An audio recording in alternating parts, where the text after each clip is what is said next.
Bismillahirrahmanirrahim. Assalamualaikum warahmatullahi wabarakatuh. Good morning students. Salam sejahtera untuk kita semua. Pada kesempatan kali ini kita akan membahas mengenai cara perhitungan tentang BEP, kemudian menghitung juga ROI ya. Karena seperti kita ketahui dalam membuat sebuah proposal bisnis kita harus ada hitung-hitungannya ya. Barangkali di pertemuan pertama ada yang kurang jelas di dalam penjelasan, maka ini saya berikan penjelasan lebih lanjut dalam pembuatan sebuah proposal bisnis.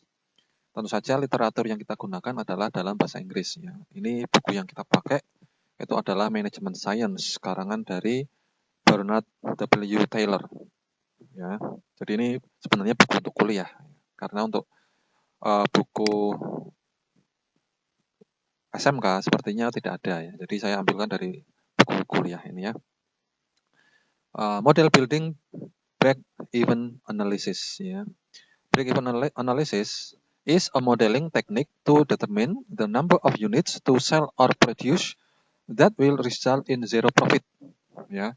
Analisis break-even itu adalah teknik modeling untuk menentukan jumlah unit yang harus dijual atau diproduksi yang akan menghasilkan keuntungan nol. Jadi hanya impas saja. Jadi dengan kata lain, analisis break-even itu adalah kita menghitung jumlah produksi yang kita hasilkan supaya impas. Ya, impas antara apa?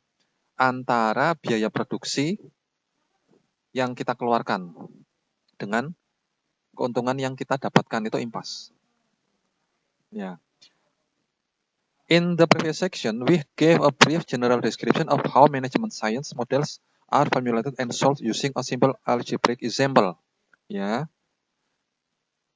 In this section, pada kesempatan kali ini, we will continue to explore the process of building and solving management science models using break-even analysis, also called profit analysis. Jadi break-even analysis itu disebut juga analisis keuntungan. Ya.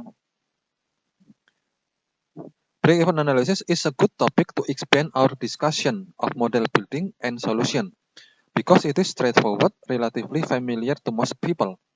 Analisis break-even itu adalah topik yang baik untuk mengembangkan diskusi kita mengenai pembuatan model dan solusi karena bersifat langsung straightforward, relatively familiar, cukup familiar untuk kebanyakan orang, and not overly complex dan tidak rumit ya. In addition, ditambah lagi, it provides a convenient means to demonstrate the different ways management science models can be solved mathematically. Lagi pula, dengan break-even analysis, itu adalah sebuah cara yang nyaman untuk mendemonstrasikan cara model dari ilmu manajemen yang bisa dipecahkan secara matematik, ya, secara grafis dan dengan komputer. The purpose of break-even analysis is to determine the number of units of a product. Tujuan dari break-even analysis itu adalah menentukan jumlah unit dari produk atau volume dari produk itu untuk diproduksi atau untuk dijual that will equate total revenue with total cost, yang akan menyamakan total revenue atau jumlah total pendapatan atau jumlah omset penjualan with total cost dengan biaya totalnya. Jadi break-even analysis itu kalau omsetnya sama dengan biayanya. Yeah. The point where total revenue equals total cost is called the break-even point. Titik di mana omsetnya itu sama dengan biaya total disebut break-even point. And at this point, profit is zero. Dan pada titik ini, keuntungan itu nol. Ya. The break-even point gives a manager a point of reference in determining how many units will be needed to ensure a profit. Ya. Break-even point itu memberikan ya pandangan atau titik bagi si manajer untuk menentukan berapa banyak unit yang dibutuhkan untuk mereka bisa mendapatkan untung. Jadi kalau hanya mencapai break-even point saja mereka tidak untung. Harus melebihi itu produksinya ya. Produksi yang ada atau yang dijual ya. Components of break-even analysis, komponen-komponen dari analisis break-even. Ya, the three components of break-even analysis are volume, cost, and profit. 3 komponen dari break-even analysis itu adalah volume atau jumlah penjualan, cost, biaya, dan profit atau keuntungan. Ya. Volume is the level of sales or production by a company. Volume adalah jumlah penjualan atau produksi dari sebuah perusahaan. It can be expressed as the number of units produced and sold, as the dollar volume of sales, or as a percentage of total capacity of label. Hal ini bisa diperlihatkan melalui jumlah unit atau kuantitas yang diproduksi atau dijual. Ya. Juga bisa ditentukan dari jumlah dolar penjualannya atau persentase dari kapasitas produksi yang tersedia. Ya. Two types of costs are typically incurred in the production of a product, fixed cost and variable cost. 2 jenis biaya yang biasanya terlibat di dalam produksi itu adalah fixed cost, biaya tetap, and variable cost, dan biaya variabel. Ya. Ini ada penjelasan di sebelah kiri. Fixed costs are independent of volume and remain constant. Ya, biaya tetap itu independen, bebas, tidak tergantung ya. Ya, biaya tetap itu tidak tergantung dari jumlah produksi dan tetap setiap bulannya. Ya.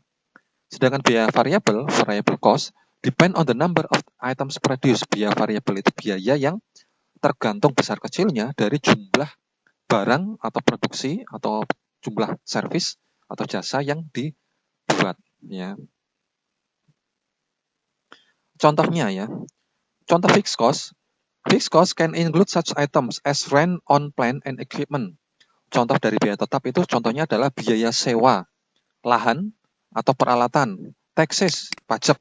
Pajak itu kan tetap ya, tidak berubah-ubah. Staff and management salaries atau gaji karyawan tetap. Dari gaji karyawan tetap itu biasanya staff manajemen ya, staff dan manajemen. Insurance, biaya asuransi. Advertising, biaya iklan. Depreciation atau depresiasi dari alat-alat atau mesin-mesin produksi. Heat atau alat pemanas, misalnya di Amerika itu kan kalau musim dingin itu ada pemanas ruangan itu ya. Tapi kalau di Indonesia tidak perlu ya. Mungkin listrik ya. Biaya listrik atau penerangan. Plant maintenance atau perawatan mesin itu juga masuk biaya tetap ya. Sedangkan biaya variabel itu kalau biaya variabel itu bedanya adalah biaya yang berubah-ubah. Kalau biaya tetap itu tidak berubah, biaya variabel itu berubah. Berubahnya karena apa? Semakin banyak produksinya, biaya variabelnya makin besar. Karena biaya variabel tergantung dari jumlah produksi. Contohnya ya, raw materials atau bahan baku. Bahan baku itu termasuk biaya variabel. Resources, sumber daya. Direct labor atau tenaga kerja langsung. Tenaga kerja langsung itu berarti misalnya adalah tenaga kerja harian yang diupah harian. Jadi kalau ada borongan ya, tenaga kerja borongan. Kalau membutuhkan produksi banyak, dia membutuhkan banyak tenaga kerja. Tapi kalau tidak ada produksi, dia tidak membutuhkan tenaga kerja. Itu berarti termasuk biaya variabel.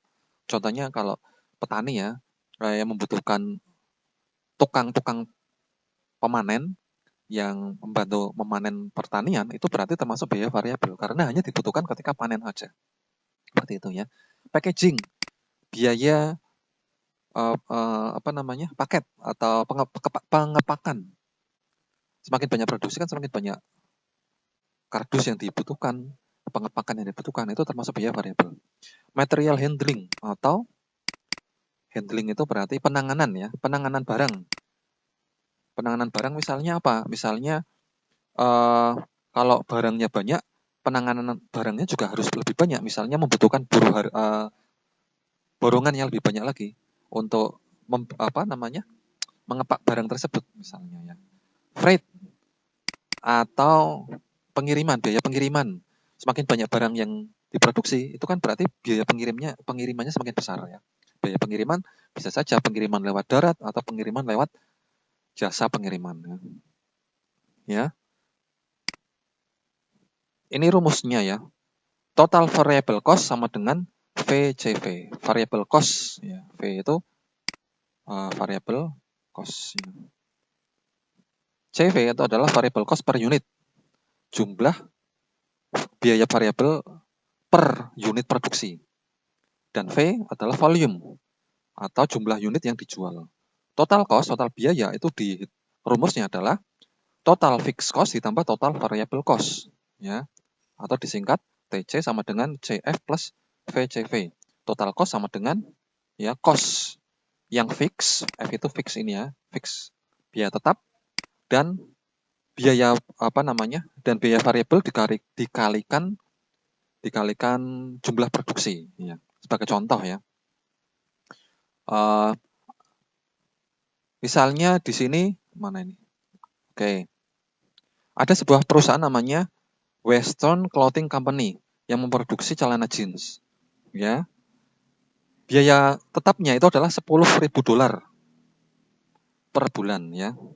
Kemudian biaya variabelnya per unit jeans yang diproduksi itu adalah $8 per celana jeans. Maka ketika dalam 1 bulan perusahaan tersebut memproduksi 400 jeans, total cost-nya dihitung adalah seperti ini, 10.000 ditambah 400 kali 8, menjadi $13.200 per bulan. Ini total cost-nya, biaya totalnya. Ya. Kemudian kita lanjutkan dengan menghitung profit, ya. Tadi kan komponennya untuk break-even analysis itu adalah volume, cost, dan profit. Profit atau keuntungannya, ya. Profit is the difference between total revenue and total cost. Profit atau keuntungan itu adalah selisih di antara omset atau semua uang yang didapatkan dari penjualan dan biaya totalnya. Selisihnya itu berapa? Ya. Total revenue disingkat VP. V itu adalah volume dikalikan P, price per unit. Volume dikalikan price atau jumlah penjualan dikalikan harga per unitnya. Misalnya perusahaan jeans tersebut ya menjual $23 per jeans dan mereka menjual 400 jeans per bulan itu. Maka pendapatannya atau omsetnya itu adalah VP atau volume kali price sama dengan 400, volumenya 400 yang dijual. Dikalikan 23. 23 itu berarti harganya $23 dikalikan jumlah yang dijual 400 menjadi $9.200 per bulan. Maka total profitnya itu dihitung total revenue dikurangi total cost, ya. Z sama dengan VP dikurangi dalam kurung CF plus VCV, ya. Total profitnya seperti ini ya. Total profitnya berarti tadi total revenue-nya 9.200 dikurangi total cost-nya tadi berapa? 10.000. Ya, berarti masih rugi 10.000 9.200 dikurangi 10.000. Berarti masih tekor $800 atau masih defisit $800 gitu ya. Maka dia harus ngitung break even point-nya berapa. Oke, di sini dia katakan misalnya total revenue dan total cost-nya ya. Total revenue atau omsetnya dari perusahaan jeans tersebut $9.200. Oh maaf tadi salah ya, bukan 10.000 ya. Tapi 13.200, sorry. Jadi kemudian pendapatannya bukan pendapatannya. Total cost-nya itu adalah 13.200. Maka bukannya mendapatkan untung, tapi mendapatkan kerugian setiap bulannya $4.000. Maka untuk mendapatkan keuntungan bagaimana? Kita harus menghitung break even point. Ya, break even point rumusnya bagaimana? Di sini rumusnya adalah Z sama dengan VP dikurangi CF dikurangi VCV. Ya, Z itu adalah break even point-nya ya. Kita 0 misalnya. VP, volume kali price, ya, dikalikan CF atau biaya biaya tetap, fixed cost, dikurangi volume kali biaya variabel. Di sini dirumuskan 0 sama dengan V. 23 kali V. V-nya kita kosongi karena kita ingin menghitung break even point ya. Kita ingin mencari jumlah produksi yang supaya keuntungannya itu impas, supaya impas tidak rugi $4.000 ya. Jadi fee-nya kita kosongi, cukup diisikan price-nya saja. Kemudian ini biaya fix-nya atau biaya tetapnya 10.000. Volumenya kita kosongi, dikalikan biaya apa namanya ini? Variabelnya 8. Ya, $8 per jeans, ya kan? Jadinya berapa? 0 sama dengan 23 V dikurangi 10.000 kurangi 8 V. Dilanjutkan menjadi, kalau disingkat menjadi 15 V sama dengan 10.000. Dilanjutkan, berarti V-nya adalah 10.000 dibagi 15. Artinya, supaya mencapai break-even point, setiap bulan perusahaan jeans tersebut harus memproduksi 666,7 jeans. Dibulatkan menjadi 667 jeans. Ya, itu break-even point-nya. Seperti itu ya. Cara menghitung break-even point. Oke ya. Kemudian, ini berupa grafiknya ya. Kalau untuk grafiknya tidak perlu kita bahas di sini, bisa kita gambarkan nanti ya. Break-even point-nya di sini, profitnya di sini. Kemudian fixed cost-nya itu adalah 10.000 di sini. Ini total revenue-nya itu grafiknya semakin naik, semakin banyak volume penjualannya ya. Kemudian total cost-nya itu juga naik ketika semakin banyak penjualannya. Variable cost-nya itu adalah selisih di sini ya, antara fixed cost dan total cost. Itu selisihnya di sini. Grafiknya di situ ya. Jadi kalau kita buat dalam sebuah grafik adalah seperti ini ya. Oke ya.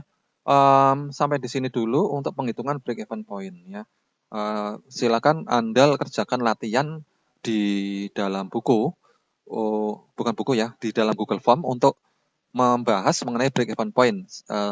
Saya ingin mengetahui pemahaman Anda mengenai penghitungan break-even point itu sendiri.